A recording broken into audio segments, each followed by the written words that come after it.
How to lose an argument, and by losing, win. So easy. Not the first time. The first time you do it, it's risky, and it's difficult, and it's scary, and it's something that you almost have to be forced into. But when you utter the 3 magic words, I was wrong, strange things happen. You have to see it with your own eyes, in the eyes of others, the result of saying I was wrong. When you're at school, hardly any kid ever admits that they're wrong. I think the reason being, we, as social animals, we feel that if we say that we're wrong, we're admitting defeat, which will result in a loss of our status within the tribe, the playground, within our peers, amongst our friends. We think that if we say that we were wrong, no one will ever listen to us again. Don't listen to him, he's wrong, and he admits it. Maybe we tried saying I was wrong as children, and some other stupid brat of a child went, ha ha, and that was so traumatic to us as children that it burned and branded us with this lesson: never say you're wrong, never admit it. We think that people will laugh at us if we admit defeat, if we admit error on anything. I was a big UFO buff when I was young.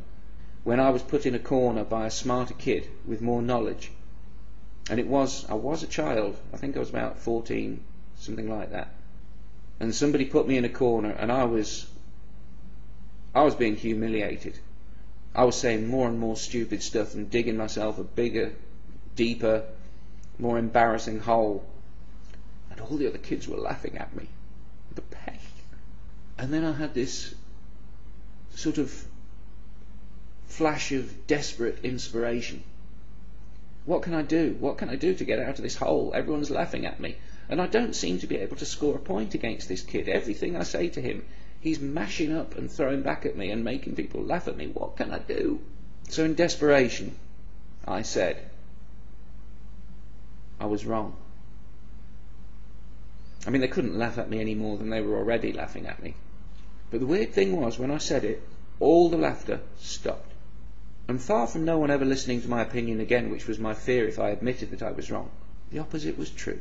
Instincts so often lie to us, and the instinct that no one will ever listen to us if we admit error, that instinct is a lying bitch, because it's not true. The opposite is true. Try it, and watch what happens with the person that you're arguing with. You can go from 0 to hero with 3 words. Now, if you know me, you know that this is leading toward religion. I think that a lot of Christians believe in Christianity, not Christ, who seems schizophrenic. At one point he's saying beautiful things, the next minute he's saying ugly, disgusting things. You must love me more than your parents, more than your children. Fuck that. Who the fuck do you think you are, Jesus? And then you've got the other Jesus, the sweet, fluffy Jesus. Great. There are some wonderful things in both the Bible and the Quran. But again, it's this schizophrenia. Good bits, shit bits. Why do you have to have both? Why does it matter if it's mythology? People say, well, if we did away with these holy books, where would we get our guidance? Well, get your guidance from the holy books. Why not? You're picking and choosing now anyway, so why not continue to pick and choose? Do we lose the lessons of Little Red Riding Hood and all the other mythologies just by knowing that they're mythologies? Of course not. We take the lesson through allegory. It stays. We don't have to believe these things are literally true. The 3 little pigs, the concrete house is better than a straw house. You don't have to believe that 3 little pigs actually hid inside while the wolves huffed and puffed to try and blow the houses down. No one believes that's true, but we all learn the lesson of it. Why can it not apply to the holy books? Why can we not continue to learn the lessons of the Good Samaritan while not necessarily believing that the Good Samaritan mentioned in the book actually walked that path? The Dark Ages ain't over. We're just living in the atomic Dark Ages. While 9 out of 10 people believe in a skybound munchkin, Dark Ages aren't over, kids. We're in the sort of slightly less Dark Ages. The Enlightenment, I don't think, has really happened yet. Not as a global movement, anyway. I sometimes think that people stay in religion because they simply can't say I was wrong. They lie too much to really believe that a God is listening to them. That should tell you all you need to know, I think. I've done all of the good things that the religious do without religion. So I know that it's not necessary, and I do not believe that I am special. That's maybe my problem. Maybe I don't realise how incredibly special I am. It's one of the two things. Either I am fucking exceptionally brilliant as a human being, or you don't need religion to be a good person. One of the two. Take your pick.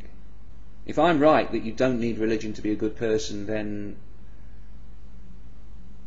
what the hell are we holding on to it for? You're holding on to it, a lot of you, I think, because you can't say I was wrong, because you fear that if you do that people will laugh and point and never listen to you again. It's not true. If you say I was wrong, if you have the courage to stand up or sit down in front of a video camera and say I was wrong, you will be amazed at the responses of the vast majority of people who hear you say that. Yes, there will always be the 5-year-old that goes, ha ha, but you shouldn't respect them. I don't respect them. I don't think anyone else respects them. If you turn around and say, I was wrong, especially on a big subject like the Sky Munchkin, I'm not sure how I could be more impressed by anyone. We care about the opinions of people whose opinions count to us, whether we like them or not, whether we like the opinion or not. We care about those people's opinions. I think, honestly, that a lot of the theists want the respect of atheists. They will swear blind that's not the case, but deep down, I think they want some respect. And they think it's so hard to earn. It is and it isn't. You can earn it with 3 words. I am wrong. I was wrong. You earn it instantly. It happens there and then. You get the respect. 3 fucking words and you can have all the respect you want. More than you can possibly imagine. But you've not learned the lesson, have you? You've not learned that that's how you do it. Yes, it does take courage. Yes, you have to hold your breath, wondering what the backlash will be. It won't be what you think. It will be respect. It will be admiration on my part. It's so rare that I hear someone say, I was wrong, I am wrong. Well, no, you can only say I was wrong. Because if you say you are wrong, it's all changed as soon as you say that. Did I explain that very well? I don't think I did. If you ever say, I am wrong, no one can ever say, I am wrong. All they can say is, I was wrong, because the moment you say, I am wrong, you're right. And you're being honest, and you're being courageous, and you're trusting the other person to behave in a mature, sensible fashion. Try it. Try it, and look in the eyes of the other person and see what happens. If they continue to laugh, fuck them. They're not worth bothering with. Whoever they are, whatever their beliefs. 9 times out of 10 or more, you will see shock, and you will see respect. I don't know how else to get this across. You've got to try it. I learned it as a kid. It's never let me down. It can't let you down. It works. It's magic. I've never asked for video responses in 160 videos. I've never done that. It seemed too self-publicising. But I really, really would like to see some religious people do some videos where they say I am wrong on any subject. They don't have to say they were wrong about God. They could say they were wrong about, I don't know, evolution, astrophysics, the age of the earth, a biblical passage, a Quranic passage, anything. If you're an atheist, which most of my subscribers are, don't bother doing a video response, because we've all admitted to ourselves, merely by being atheists, that we were wrong about something, because I think as children the vast majority of us believed that what our parents were telling us was at least worthy of consideration about God and all of that stuff.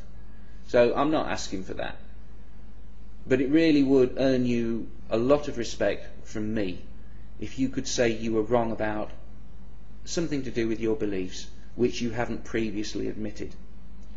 It's something I thought I'd see on YouTube and I didn't, and that's why I'm making this video. It's made me realise how rare those 3 words are. And I want you to benefit from it. I want you to experience what I experienced the first time I said it. The shocking reaction of others. If you I want you to do a video saying that you were wrong about something, so that you can see in the comments people who you think despise you and hate you and don't respect you at all. I want you to see the shock from them. I want you to feel the respect that they will suddenly give you because you can say those 3 words. It might make it easier for you to say a second and a third time, but only when you actually believe you are wrong, were wrong.